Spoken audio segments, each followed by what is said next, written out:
Hello and welcome to the Average Coder community. In this C# tutorial, we are going to learn about arrays, foreach cycle, and probably the most important thing in programming, and it is how to deal with mistakes.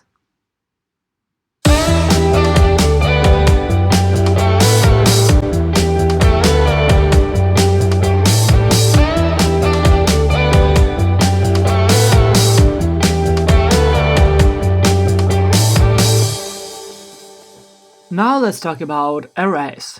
So, what are arrays?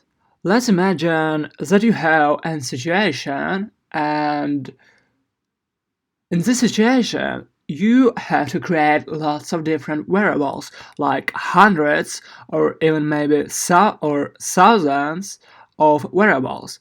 And I bet it's pretty hard to call each one of those variables.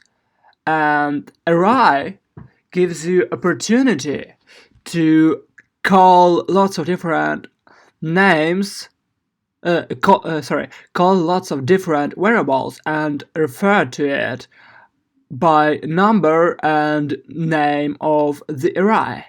So now let's write some code. So to create an array, you have to write down its data type.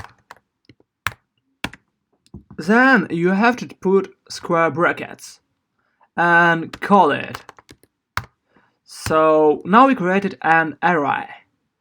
You may give it value a bit later, like array equals, and look right here. So how does it work? New int, and inside of this square brackets you have to put number of variables. So for example, if you want to have 3 variables inside of this array, then you're going to put right over here number 3. So now we created array with 3 variables. Or you may put this right over here instead of doing it in the next line. So now we created array with 3 elements. To refer to the first element of array, like, you have to be really careful with this thing, because if person see 3 apples, computer see only 2 apples, because if you count something, you start from 1, so you will be counting something like 1, 2, 3, 4, 5. But computer going to count it as 0, 1, 2, 3, 4, and it's 5 elements. Its computer will begin from 0, so 5 elements will start at 0 and end up at 4. So if you want to put value inside of the first array element, you will print array, then you go into right number of element, you put 0, but it's actually first element. And now let's put inside of it value 10.5f, and then we're going to go array 1 equals, I don't know, like 11f, and array 2 equals 15 and this number. Yeah, right. So if you try to write something like array 3, it's probably going to end up with mistake, but sometimes it may take value from somewhere else and you will be trying to figure out why it's not working right. Sorry, it have to be float right over here, my mistake. So if we try to run it again, we go into how I forgot about f right over here, and this part of code, as I said, will be not right. So now it should work. perfectly. I don't printing anything out. So this is the first, second, and third element of array. I hope it makes sense. You may define them in a bit different way. For example, you may define them right over there by putting this curly brackets and writing numbers right over here. So 13f, comma 1.5f, comma 3.56f. And now you might try to print it. So we created three elements again. First element, or zero element, zeroth. I don't know how to say it. I hope you get what I'm trying to say. Second element, or first, and third element, or second element. So if we are trying to refer to this element, you're going to refer to it as a zero. Console, right line.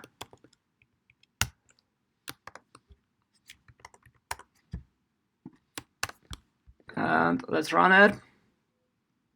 And as you may see, we have printed the first element, because everything begins from zero in computer language.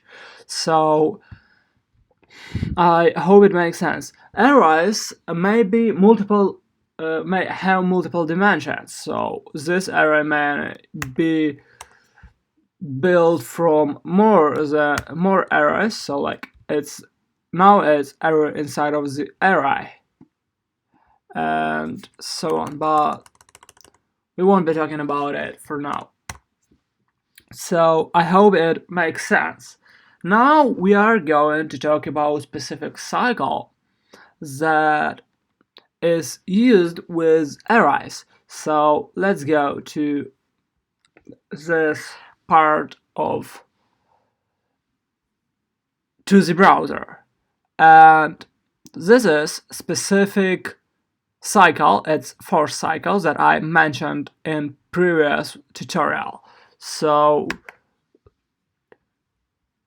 you may read it right here, and here are some examples of syntaxes of it. So, for example, you want to create an array. You want to print an array, for example, like these two elements, but you don't actually know how many elements are in there. And this cycle can deal with it without any problems. So foreach, let's open brackets and there's brackets, and console, right line, and now we are going to print its data type. So float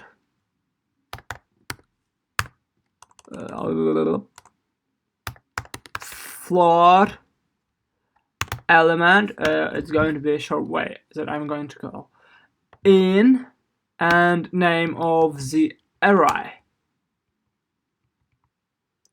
and let's print L.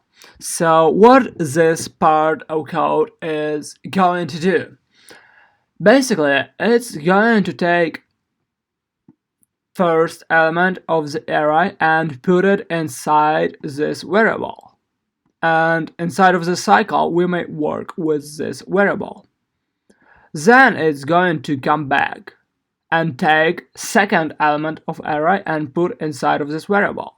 Then we're going to work with that type of variable, and it's going to do it again and again until there's no more elements inside of the array. So if we run it, we're going to end up with two of these elements, as you may see.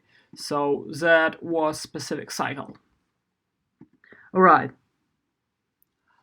After this, let's talk about probably the most important part in programming. and it's dealing with mistakes. I should have mentioned it in previous tutorials, but I'm mentioning it right now. So, alright, so how to deal with mistakes? There are two types of mistake. First is syntaxes mistakes, and second is logical. So first type of mistakes is just when you forgot about something like semicolon or about bracket and you run your code and it just tells you right over here, or it may if you click on the thing, or you may have already down here error section, it will tell you about mistakes that are in your code. So for example, line 11 is it says that in line 11 we forgot about this bracket and about semicolon. So let's put them back and let's run it again, and it works. It was kind of simple mistake, but sometimes it may be much more harder. So syntax mistakes are the easiest mistakes to deal with. So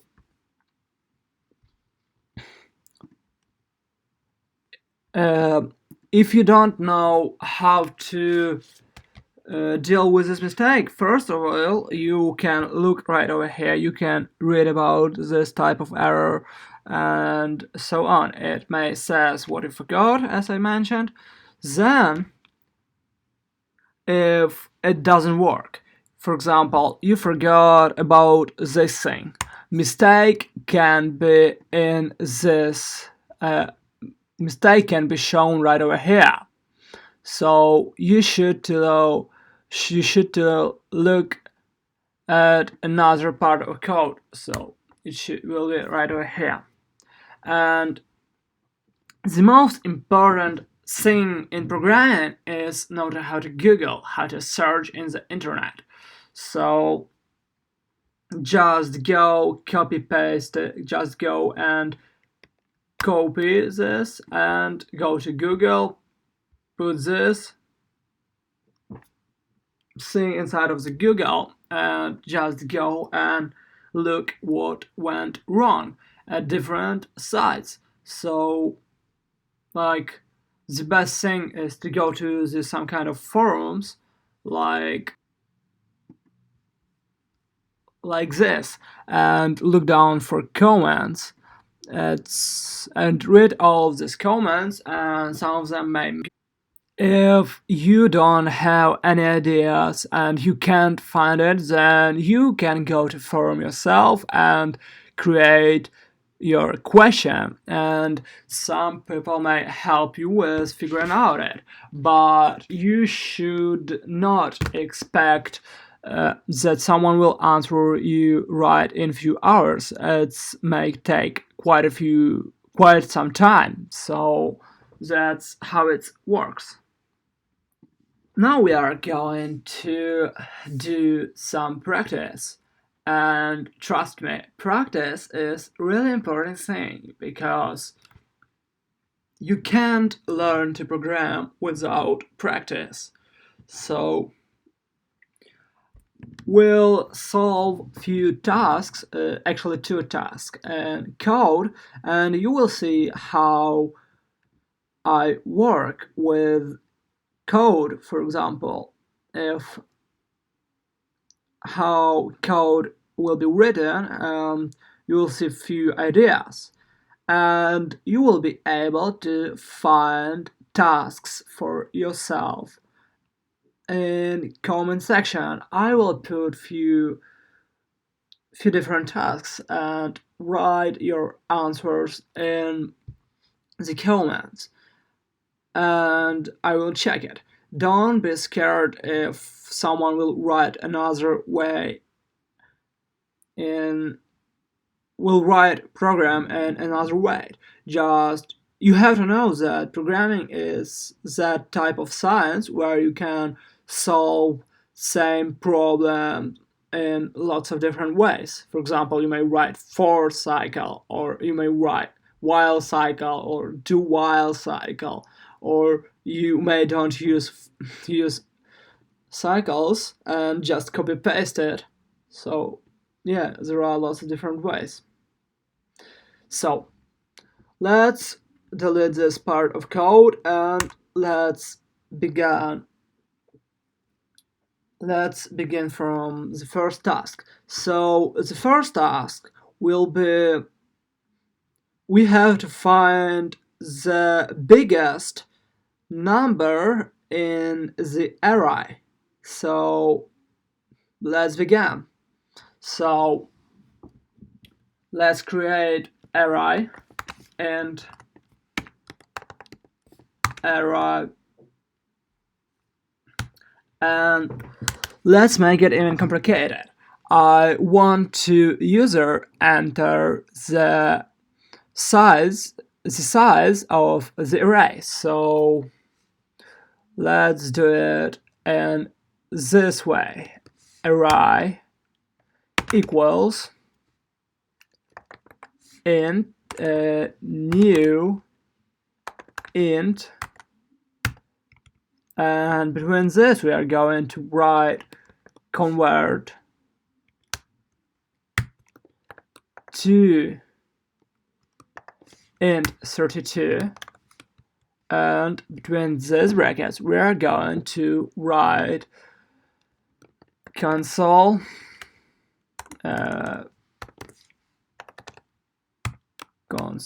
write read line. So now we will create the variable with the size that we will enter through console. Right. After this, let's initialize this array. So we can't know exact size that user going to enter. So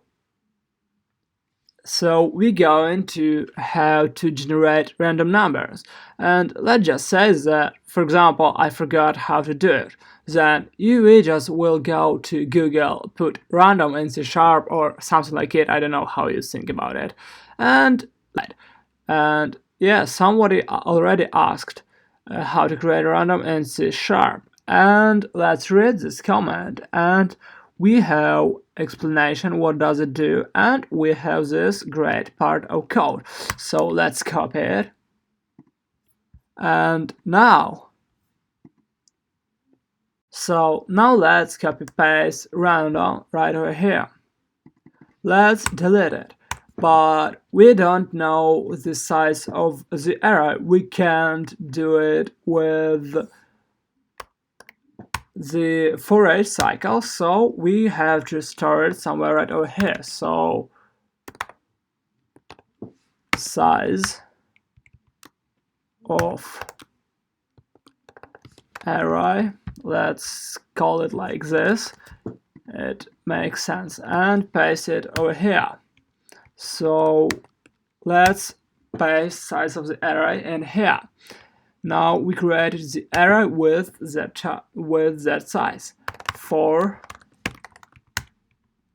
let's create int I that equals 0, I less than size of the array I plus plus, and we may delete these brackets, we don't need them because it will be only one line. And now let's take array from I equals, let's make it shorter because it's too long, rnd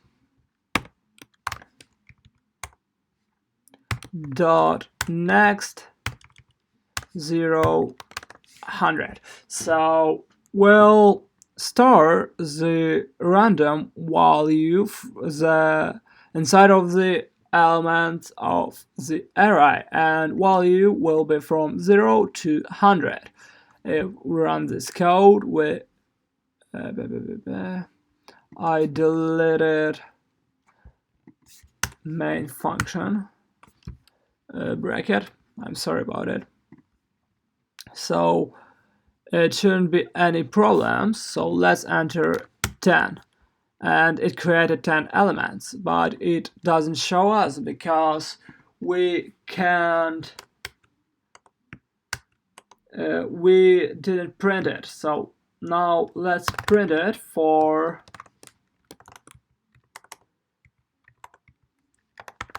int I that equals 0, I less than size of the array I plus plus console right line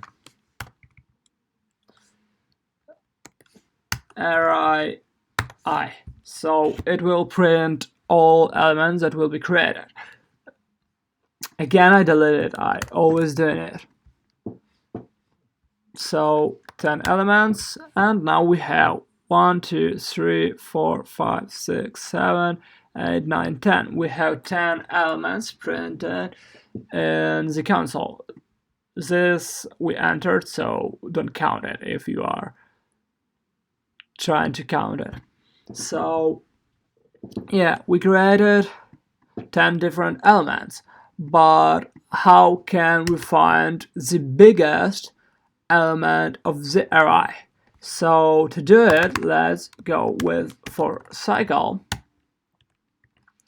Go again, int I equals 0, I less than size of the array I plus plus, and let's create variable int maximum value. So we have the biggest or maximum value inside of the array, and now let's work with the array. So let's say that maximum value equals array from 0.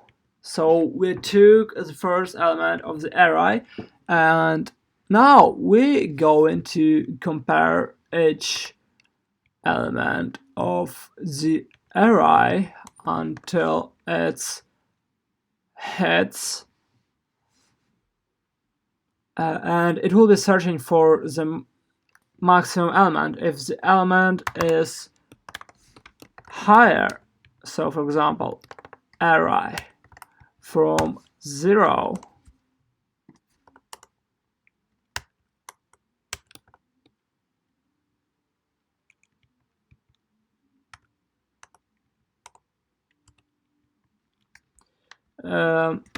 is higher than max, then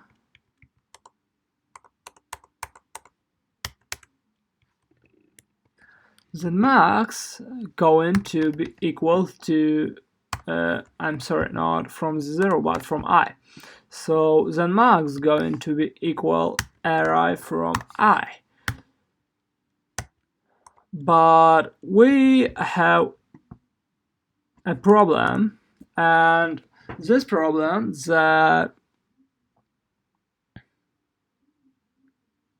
no, we don't have a problem, I'm sorry.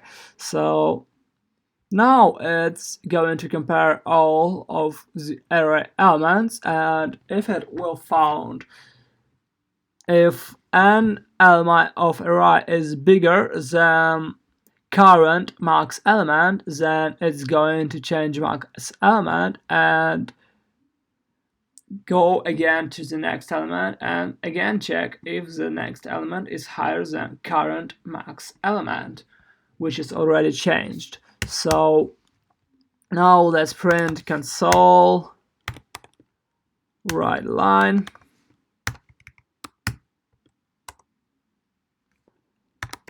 max. And now let's run this part of code. So let's enter size 5 and 5, the biggest element of the array, and 1, 2, 3, 4, 5 elements. And as you may see, 99 is actually the biggest element of the array. So this part of code works. Right, let's delete it.